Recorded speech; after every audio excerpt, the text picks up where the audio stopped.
get back to class. What's up, Armstrong? Welcome to this week's episode of Armstrong TV. Hey Armstrong.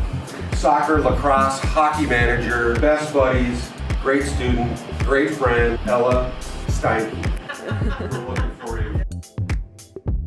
I'm just checking in with you guys. This standout senior played 4 years of adaptive sports. He's a member of 2 state teams, 2-time state tournament all-tournament team, winner of the Brent Swanson Sportsmanship Award, great student, great kid, super friendly, Ava, the teen. Congratulations. Alright, so we're here with Elijah? Alright, so the question is, do you prefer soggy or crunchy cereal? Crunchy. Why? Because it just tastes better crunchy. Alright, thank you. We're here with Jade, my name's Jade. So the question is, do you like soggy or crunchy cereal better? I like crunchy cereal better. Why? Because who likes soggy cereal? Who likes soggy cereal? If you like soggy cereal, you're wrong. Alright, so we're here with Michelle. So the question is, do you like soggy or crunchy cereal better? Soggy. What is your opinion on sporks? A good utensil, but I prefer spoons. I think that's what most people prefer too. Thank you. I think it's pretty mixed. I don't really like them. I'd rather just have a spoon and a fork, but you know what? They're mixed. It's alright sometimes. It's lunchtime, so we're going to be answering some questions about lunch. The question today is, what's your favorite school lunch? The sambusa, just because it's homemade and organically from local farmers. I like that, thank you. The question is, what's your favorite school lunch? The chicken rice bowl. Chicken rice bowl? 100%, yeah, chicken rice bowl right here. Alright, thank you. All right, so good morning, Armstrong High School. My name is Charles Vickers. I am your climate and culture specialist. Hi, my name is Munira. I'm a senior here at Armstrong High School. Hi, my name is Aya, and I'm a junior. And my name is Miss Mustafa. I'm your family and community engagement specialist. And what we want to do here today is extend the PowerPoint that existed last week. What is Ramadan? We hear this word and it's often said, but there's quite a few misconceptions. Could you kind of explain to us exactly what Ramadan is? Well, Ramadan is a holy month for Muslims where we practice fasting, where we don't eat from sunrise until sunset, and we also don't drink any water, as well as abstain from behavior or bad habits. And Ms. Mustafa, being a parent and also working with the district, is there anything that you feel like you would like to add about Ramadan and why it's important for us to have to stop this conversation today? So, acknowledging that Ramadan is the holy month for Muslims, I think it should be further explained that we have an entire calendar. Ramadan is the 9th month of that calendar, so that we don't go by the Gregorian calendar. Our calendar is lunar. So when the month of Ramadan comes, or any month comes for that matter, it is based on the lunar calendars. Can't imagine being a high school student practicing Ramadan as far as fasting, as in addition to that, always trying to keep up with my work. So what are some challenges as a student at Armstrong that comes along during this time of the year during Ramadan?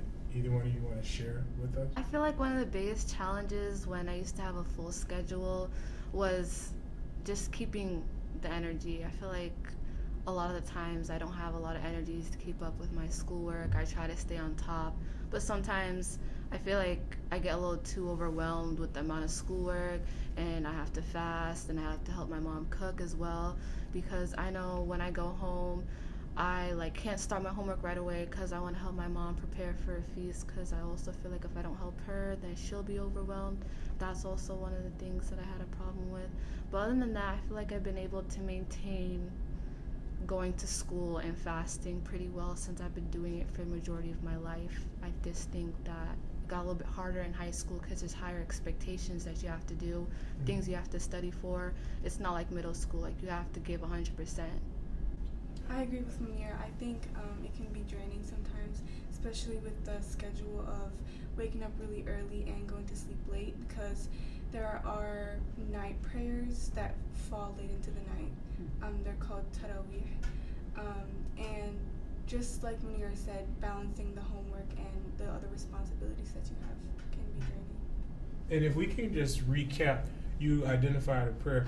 How many times are you supposed to pray during Ramadan or even outside of Ramadan? Well, you have the 5 obligatory prayers that are distributed throughout the day, and then you have the extra prayers that you can pray, like the night prayers or the prayer that's in the third quarter of the night.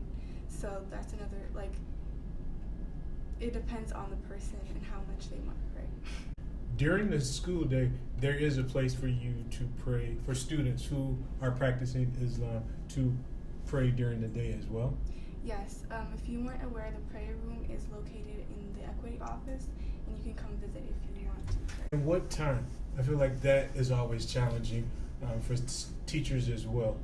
Currently, it is like 1:14, but it goes up like 2 minutes or 1 minute every day. So it does change during Ramadan. And what room again is that you can pray in? Room 299. 299. I know the district is working on adding like Islamic holidays or Muslim holidays to the calendar. From your perspective, what are the biggest holidays or like days of practice that you think would be helpful to be added to the calendar? Eid. Yeah, Eid. it's just Eid Yeah. because I feel like Eid is just the biggest problem. Because each year, sometimes Eid is during the school days, and I always have to go into school knowing less than everybody else does. It's not about just being taken off for Muslims. I was going to take off the day regardless because it's a day to spend with family, and I'm not going to miss such a day that comes only once a year to be in school when I think it should be taken off. Because some teachers are really nice and they will give you like opportunities to either take it early or another choice to take your finals. Because I remember my freshman year, it was finals day and Eid was on finals day, and I wasn't able to take some of my finals because some of my teachers didn't want to let me take it early, so I had to come in and stay after school on the last day of school.